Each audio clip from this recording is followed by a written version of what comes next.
Not much has changed in the sleepy little town of Bonifay. Nestled off Interstate 10 in Florida's Panhandle, this rural country is known more for its slow southern style than for murder. They kill people by various means, for unknown or no reason. It was a long time ago, more than 2 decades, but there are folks here that still remember the moment when an ill wind blew through town. I remember that she was killed at home, and later on they said that probably a man got off the train and went out there and done it. Geraldine Peoples, just 18, was coming home from the grocery store. And they heard her drive up. Inside, her killers waited. The girl couldn't defend herself. She was 2 hands full of groceries, walked in, and they were caught in the house. Commenced to shoot her. But they didn't want to get caught. A month later, Brenda Burton, a wife and mother, was found stabbed to death in her bathroom. The next month, a few miles away in Chipley, Ruby McCary was shot through her screen door. 3 murders in 3 months. It was as if a wave of evil washed over this town, then, just as quickly, went away. Just down the road on Interstate 10, newly elected Sheriff John McDaniel got a call from his officers to respond to a robbery in progress. We had an armed robbery. We think we've got 1 trapped in the building. We may have 1 down. We're not sure what we've got. The robbery was at a gas station just outside of Marianna. It was early in the morning, December 15th, 1980. I arrive at the scene, and I get out, and as I'm starting to approach the little store, one of the officers comes toward me, and the look on his face was just unbelievable. And he said, "We've got 1 down." So I kept moving forward, and as I did, I began to see the opening of the door, and I saw a man's feet, and then I saw some trousers, and then I saw a man with a goatee, and it was my father. He had been beaten with a tire iron and shot. Sheriff McDaniel's father died hours later. 250 miles east on I-10, the Jacksonville Police Department had its hands full. 8 unsolved murders over 3 years, including Deborah O'Quinn. This was a case of an 18-year-old young lady that was sexually battered and stabbed to death in her apartment over in the south side of town.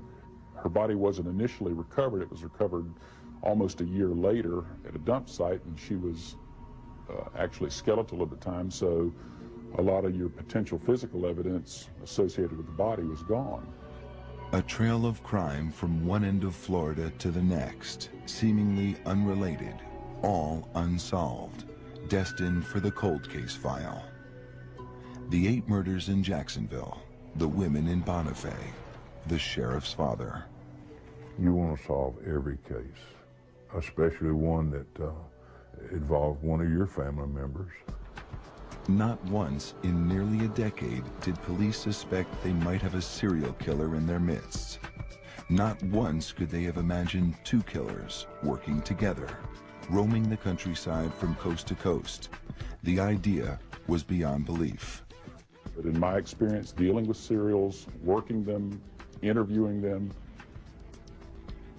they tend to stay in a certain methodology with slight changes because it's a learning process along the way. They get a little bit better at it. They get a little more comfortable with it. This is different. This is bizarre. Could we have another possibility? They killed at random. No evidence, no motive. In Oklahoma, a woman was stabbed 42 times. A woman strangled, then raped in Louisiana. A little girl abducted at gunpoint in Illinois.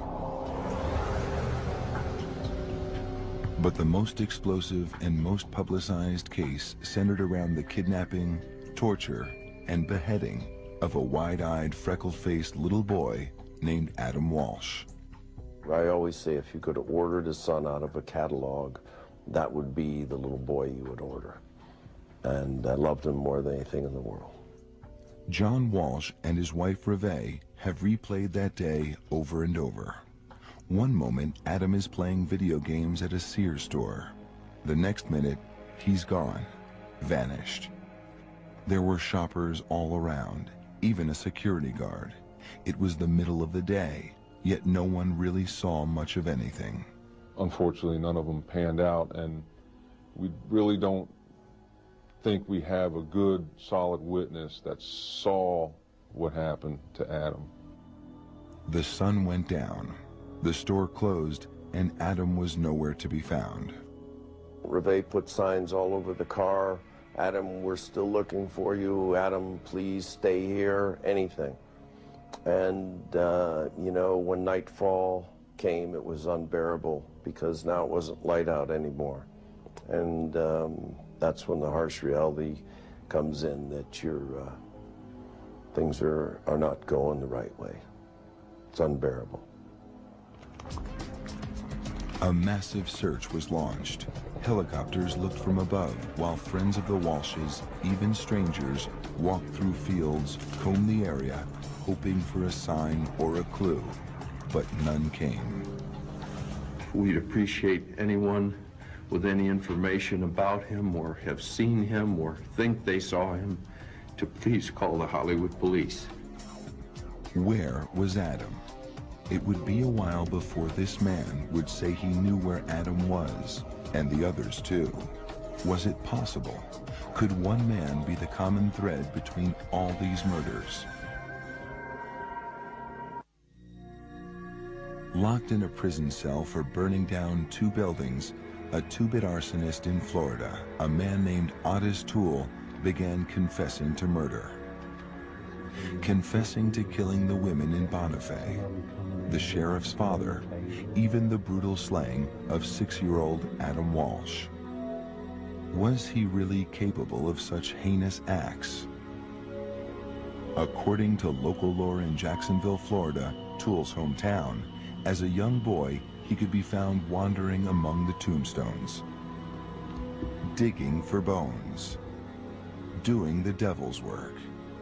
After his mother died, a 34-year-old Toole would sometimes sleep on her grave. I really got into devil worship all the way. When he's asked about his crimes, he moves as in a trance and then gleefully confesses to murder. Some of them's been cut wide open, and some of them's been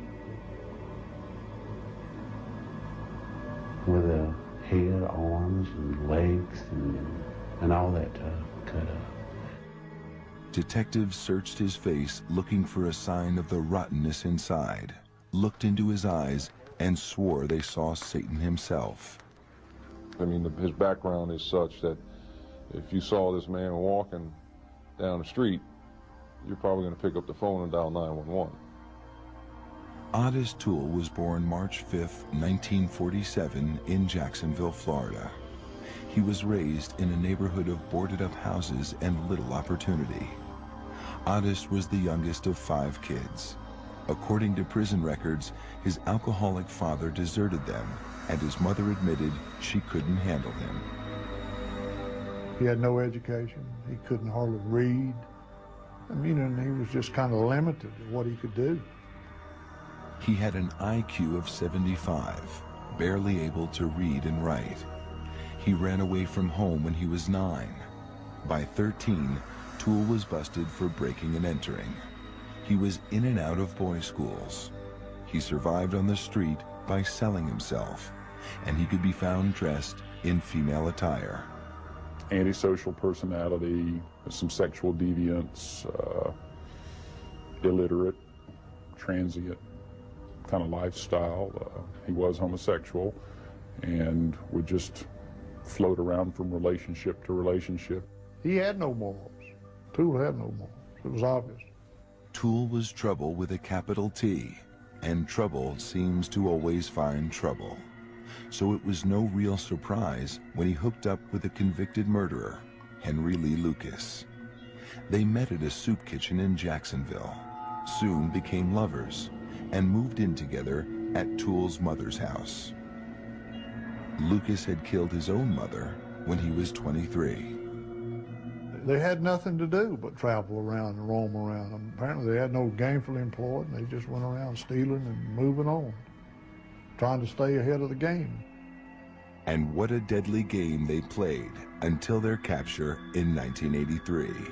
Lucas was arrested, convicted, and sentenced to life in prison in Texas for the murder of 9 people. Toole was picked up for arson in Florida. Now they played with police, sending them down a dozen different pathways, drawing pictures of their victims, and boasting about their murders. Well, I've killed by strangulation, I've killed by knifings, I've killed by hit and runs, shootings, robberies, hangings, every type of crime, I've done it. It became a gruesome game of one-upmanship. Some of them would be shot in the head, back of the head, and behind the ear, and in the chest. It's just like going out and butchering a hog, really. There's no difference. Lucas bragged to police that he killed more than 600 men, women, and children. Toole claimed 125 victims. Some of them would be choked to death, and some of them would be beat it in the head with a tire tool. It was all horror beyond belief. The tale they spun was incredible, but their confessions raised more questions than answers. My father was laying in the floor right inside this door. 8 years after his father was shot and beaten to death at this Florida gas station, Sheriff John McDaniel was no closer to solving the mystery. Yeah, it brings back memories. Then, a break. A call came in from a Florida law enforcement officer. He said, Johnny Mac, was your father killed in a service station, like a convenience store? Yes. In a displaced area, a 4-lane highway, the different things he was asking, I don't remember what all the questions were. And I said, yes. He said, I may have something. I'll get back with you. Sitting in separate prison cells, first Lucas, then Toole confessed to police that they murdered Sheriff McDaniel's father. I started hitting with the tire tool all in the head. Henry had a 25 automatic. He pulled that gun out and shot him in the head. What did y'all do then? Well, Henry got his wallet and threw his wallet down. And, In a tape-recorded conversation, Toole accurately described the crime scene, providing police with the kind of information only the killer would know. And then Toole said something else. And then all of a sudden, he closed his eyes and he looks back and he says, there wasn't a hand on that left arm. Well, that was never publicized. My father's left hand had been taken off surgically after a gunshot wound in that hand in the 40s. Imagine meeting your father's killer face to face. Sheriff John McDaniel went to Lucas's Texas jail cell, looked him straight in the eye, and asked, "Did you kill my father?" He sat there for a little bit and he'd look away and he'd think about it in a minute. He says, that's when he says, I was there when your daddy was killed, but I didn't kill him. I was on the telephone. The hands of death killed your father. The two men claimed a sadistic cult, the Hands of Death, hired them to kill, sacrificing their victims and eating their flesh. The stories were outrageous, yet they knew so much, had so many details. The father's missing hand, the murder weapon. He was for real. It was for real. It was not, he couldn't have been making this up. Toole and Lucas were indicted and charged with the murder of Sheriff McDaniel's father. But not all of their confessions would be so convincing to police. In Jacksonville, there were 8 unsolved cases, and the deadly duel of Lucas and Toole wanted the credit. Law enforcement believed that if you're going to confess, you must be guilty. Why would you confess? And we just didn't understand how these individuals work. We didn't understand the personality profile of a person that could do that. Could Ottis Toole have killed hundreds of people? And what about Adam Walsh? Was this self-professed serial killer the face behind Florida's most famous murder mystery? Lots of memories about him, how kind he was to everybody. He was the light of everybody's life, and he certainly was of mine. I waited my whole life to have that little boy. Memories are all John Walsh has left because on July 27, 1981, 6-year-old Adam was kidnapped from a mall in Hollywood, Florida. We're the parents of Adam Walsh, who's been missing since yesterday noon from the Hollywood Sears Mall on Hollywood Boulevard. 6.5 years. Reve Walsh, his mother, left Adam here, right at a new video game display, while she went a few aisles away to check out a lamp that was on sale. She left him for just a moment. And in that heart-stopping moment, Adam was gone.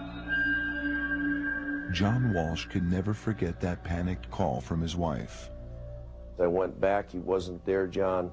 No one would help me. They told me to go to customer service and page him. I went, they wouldn't help me. I'm furious, I'm crying. I've called the police and no one has come for 20 minutes. Not a cop has shown up here. I said, I'll be there in 2 minutes.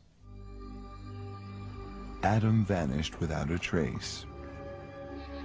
Had he simply wandered off, or was it something more sinister? When the sun came up, the Walshes were back at the mall again. They asked if I had heard anything yet. And I had the picture up in my visor. I pulled it down. I says, we're looking for him, and we'll find him. With each passing day, a paralyzing fear took hold. I am prepared to offer a substantial reward for any information leading to the safe giving up of Adam. And to any of the people out there that might be holding Adam, we are prepared to negotiate ourselves with them for a safe release of Adam. Police were baffled. How could a little boy disappear from a crowded store in the middle of the day? The parking lot full of shoppers. The police station just across the street. Who could pull off such a crime and not leave a single clue behind? Then, 2 weeks later, a grisly discovery. The worst that we could have imagined happened. Adam's head was found in a canal about 125 miles north of the mall. We think we gave it our best effort to bring him back. I just wish it had a happier ending. Adam evidently was too good for this world. He was much greater than this world. What kind of a monster could commit such a wicked act? The Hollywood Police Department began to search for suspects, beginning with the list of known sexual predators, and then moved closer to people who might have known Adam. A lot of murders are perpetrated by people that have association with the victim of some sort, whether it be family or close friend. So it's obvious that anyone close to Adam was a person of interest, so to speak, and that included the parents, John and Reve. Rumors ran rampant. The Walshes were brought in for questioning, given a lie detector test, and then cleared. Adam Walsh's killer was still free, roaming the streets. This person is fully capable of doing it again. John Walsh had no idea how prophetic those words would be. 2 years later, a two-bit arsonist behind bars for burning down a couple of buildings in Jacksonville, Florida, would drop a bombshell. He claimed he wanted to come clean about the murder of a little boy. He made admissions that he had killed a young boy from the Fort Lauderdale area and killed him and took him and dumped his body. Very similar to what we believed happened with Adam. What he recounted, the things he said he did, were enough to make even the most hardened cop's blood run cold. In his words, Adam just came willingly with him to a certain point, to where he decided that he was safe to grab him without anyone seeing him, and threw him in his car. He said that July afternoon, he locked Adam inside his 1971 Cadillac and drove off towards his home in Jacksonville. Along the way, Adam started crying, so he punched him in the face. At some point, he pulled off the road, used a machete, and decapitated Adam. He said he drove around with Adam's head and eventually tossed it into a canal. Adam's head was found at mile marker 130. His body was never recovered. This little boy had no chance when faced with so deranged a killer as Otis Toole. If he met anybody on the street, they'd be scared of him. He was a weird-looking individual. The way he carried himself, the way he looked, the way he communicated. Toole wrote letters to the media and Disney World, boasting about his evil acts. The words are chilling. I'm the man who kidnapped, raped, murdered, and cut up Adam Walsh. I really love to rape and kill, and I'm awfully good at it. Maybe the best in the business. He even wrote Adam's father. I read the letter and threw up in the bathroom when I was showed that letter. I mean, here's a guy that admitted to me in a letter that he had murdered my son. I have the letter. What he did to him, and he wanted to $5,000. Was it an evil boast? How many had Toole and his partner actually killed? How could the police be sure? I absolutely believe in evil. I absolutely, I've met it firsthand. I've experienced it firsthand. I believe that good and evil walks this planet.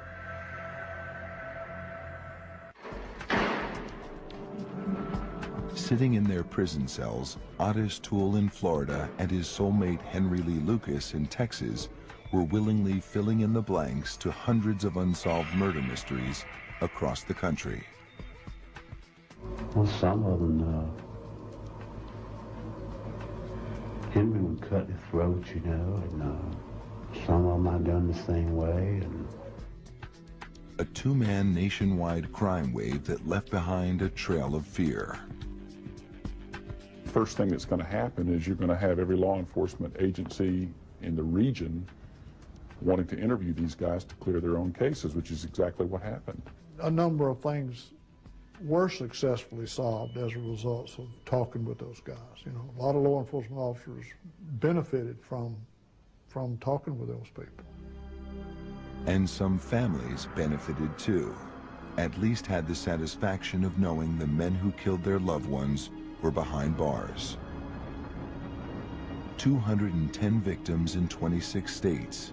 Case closed, or so they hoped.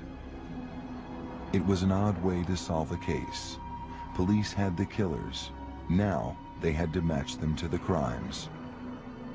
We've done cases from the crime scene out, but not backwards like that. It was an interesting, unique experience. It wasn't easy. Most of the confessions were Jane Doe's, unidentified bodies. But remember that murder in Bonifay, Geraldine Peoples? She was carrying groceries into her home. Toole said he and Lucas were waiting inside. Adding even more detail, Toole told police his teenage niece Becky and his young nephew Frank were waiting outside. Toole and Lucas sent them outside of the house to hide, you know, before the girl come home. According to police, Becky left behind a pair of gloves, and Frank remembered seeing a set of drums off in another room, adding support to the killer's confession. But why would they bring children along? Toole took the responsibility to be their guardian, so to speak, and actually it was a good cover for them. They referred to that several times. Nobody would think anything about it with those children with them. Toole and Lucas reportedly traveled with the kids as far west as California, then north and east to Maryland. They carried a cache of weapons with them: 22s, 38s, knives, a tire iron, and a rope. They camped in the woods and stayed in missions when they could, always looking for handouts. When they needed more, detectives said they would rob and kill, sometimes for food, sometimes just for kicks. They traveled around in junk cars, abandoning them on the side of the road when they broke down. Then they'd ride the rails back to their home in Jacksonville, Florida. From their prison cells, Lucas and Toole took police down their bloody trail. The cops didn't know what they had on their hands. I heard some of the details regarding the homicides that made Charles Manson sound like Tom Sawyer. Why were they talking? Was it an attack of conscience or something more cynical? Police flew Lucas across the country and took Toole on local field trips to the scenes of their alleged crimes.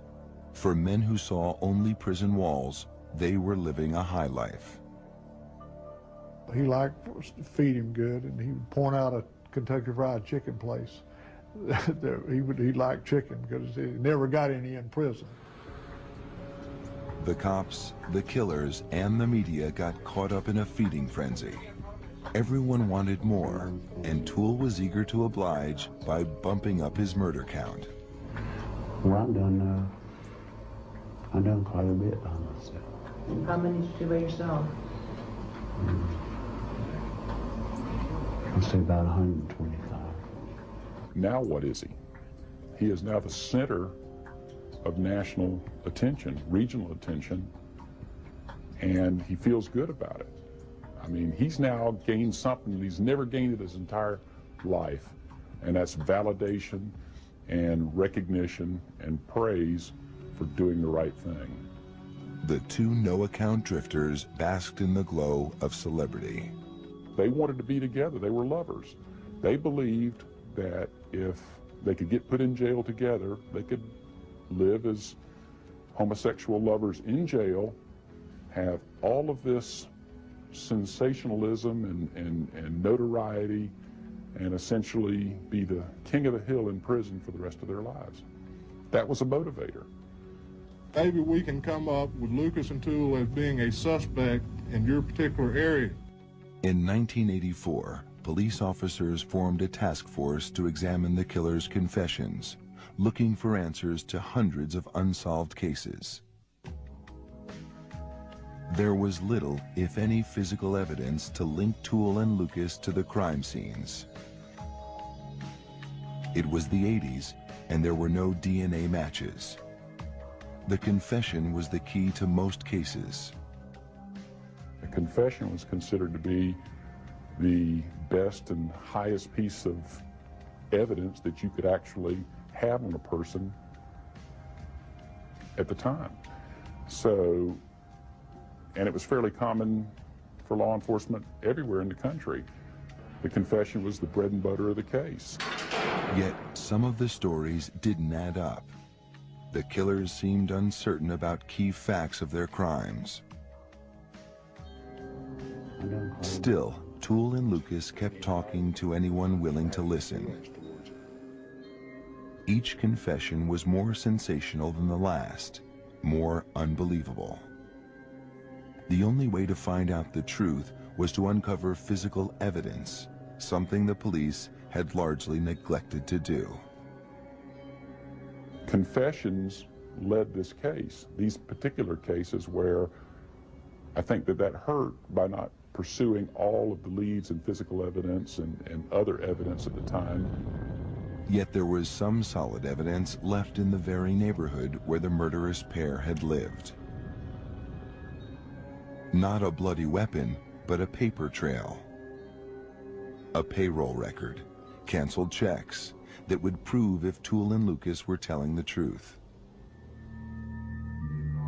The answer would come back to haunt investigators in the Adam Walsh case.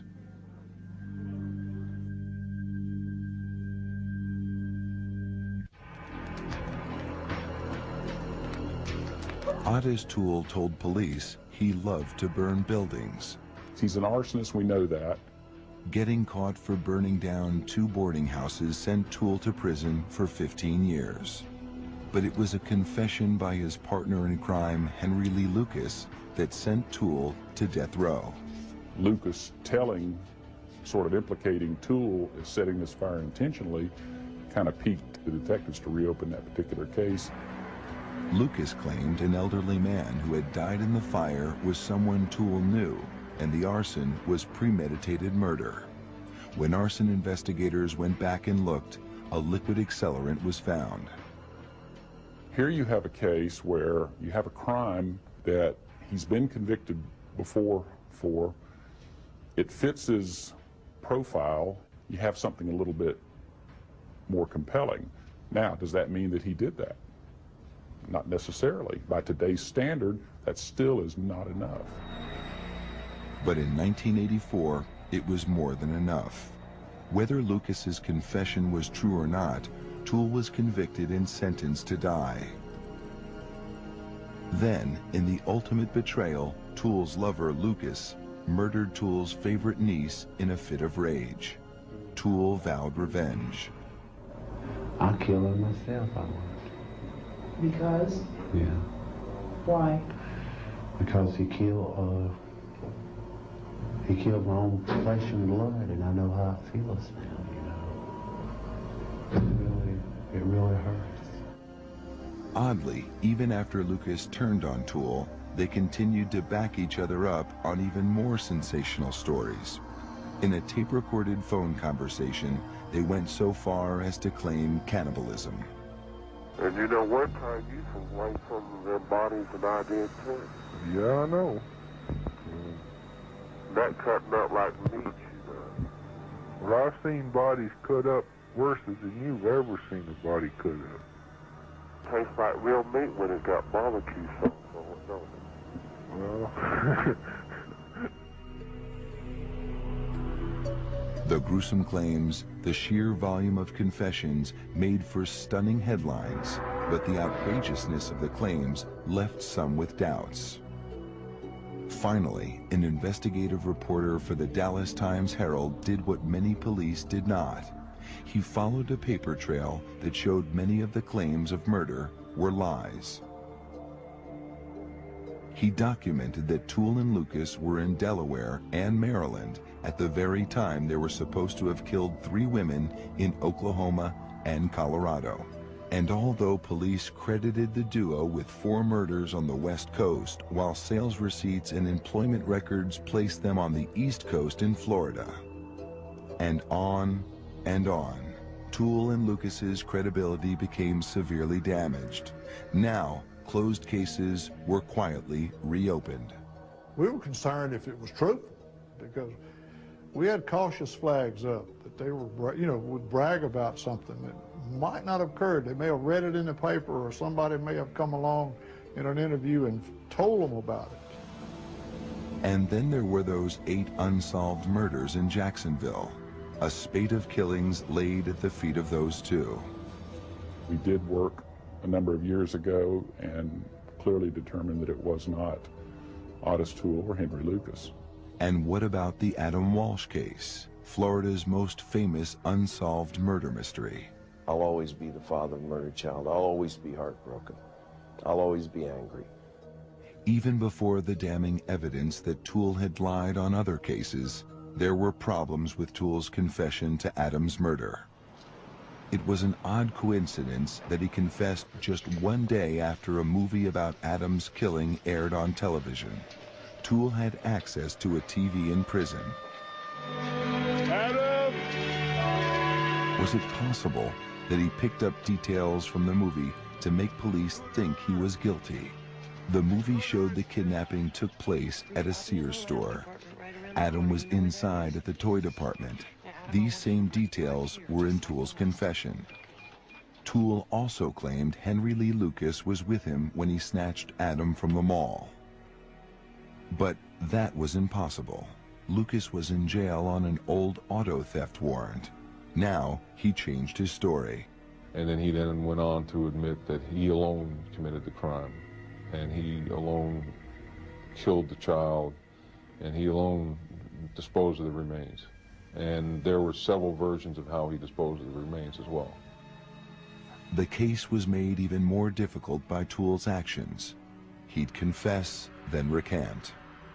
He confessed several times, and recanted several times, and then confessed to it again, and then recanted again.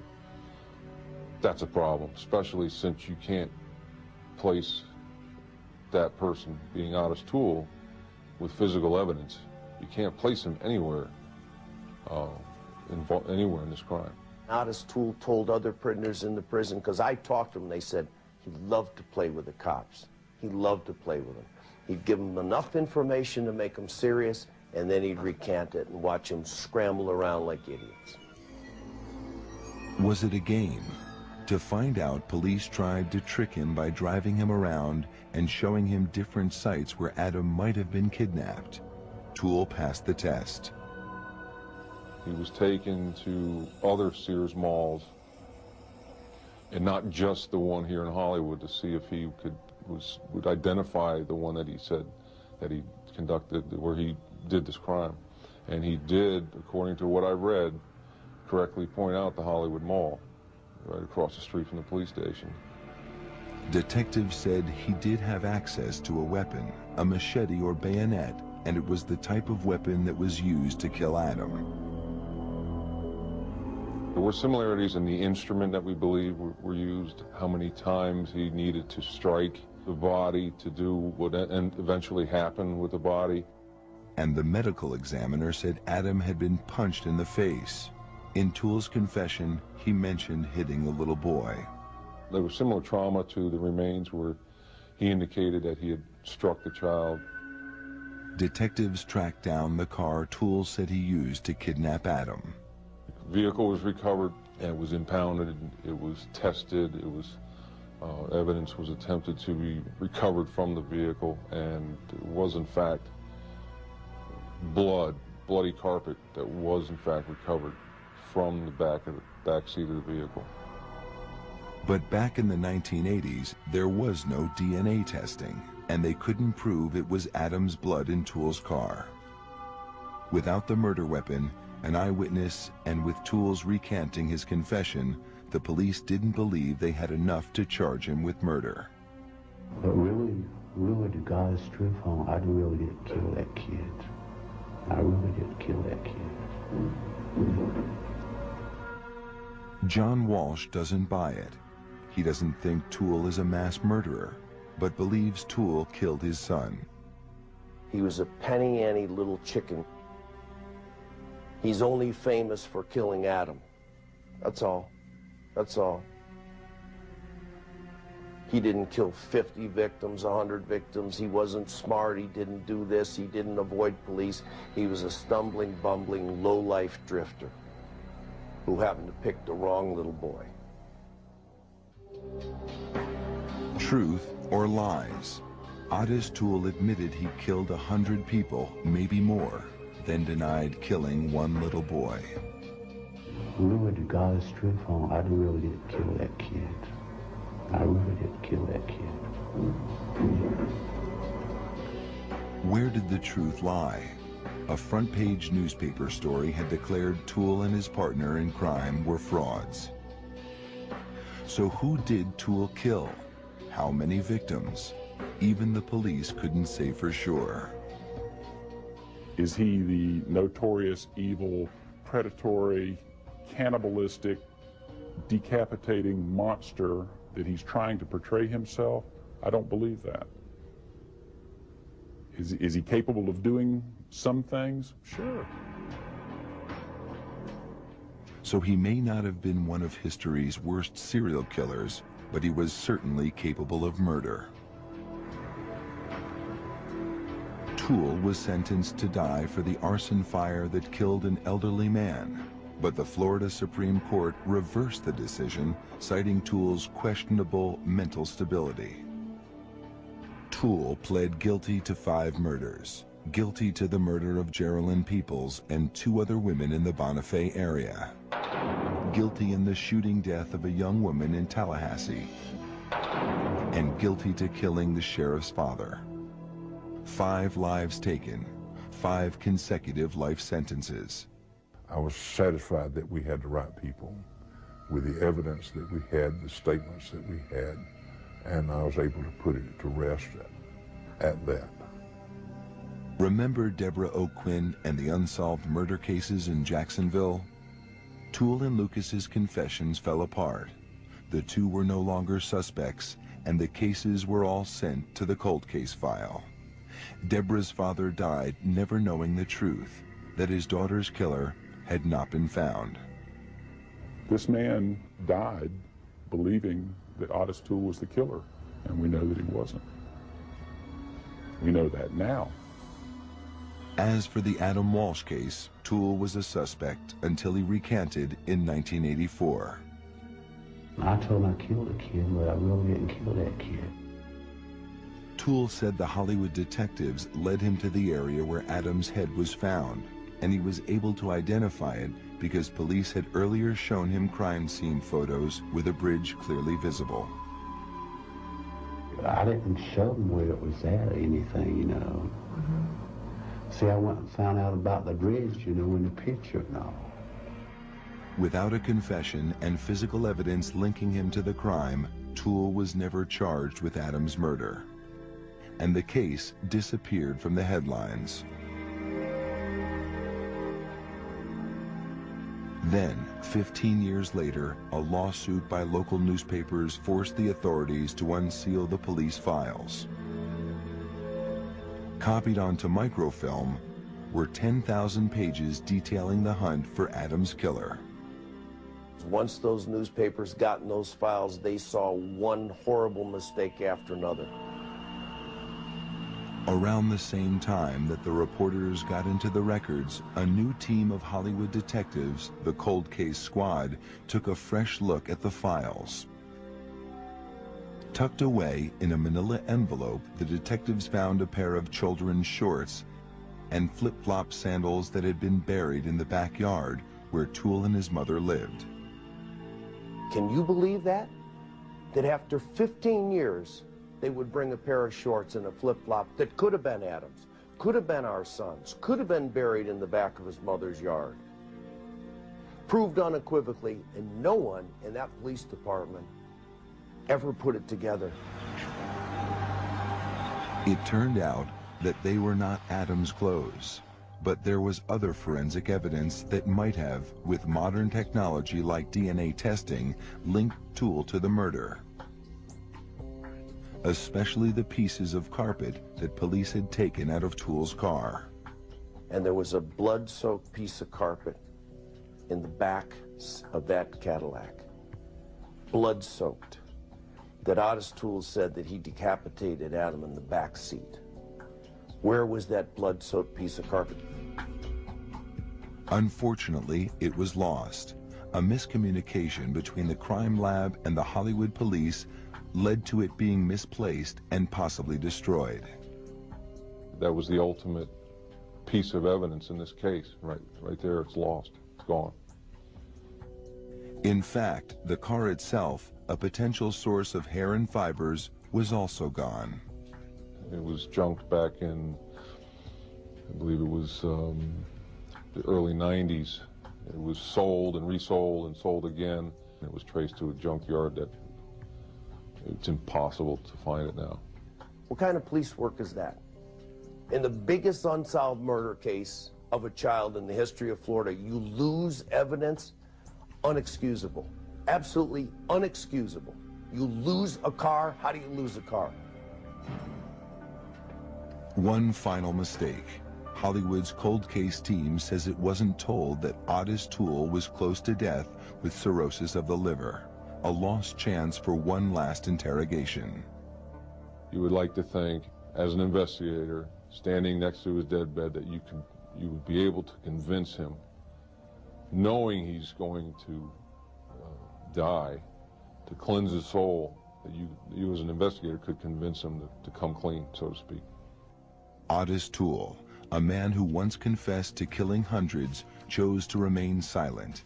He had pled guilty to killing 5 innocent souls, but had left the families of other victims in anguish, left to wonder, always questioning. Had Toole killed their loved ones? Whatever the answer, Toole's secrets were buried with him. He died in prison on September 15th, 1996. Otis Toole deserved the horrible death that he got. He should have had a worse death, and I hope he burns in hell for the rest of his life. On a summer day, Adam Walsh was taken and brutally murdered.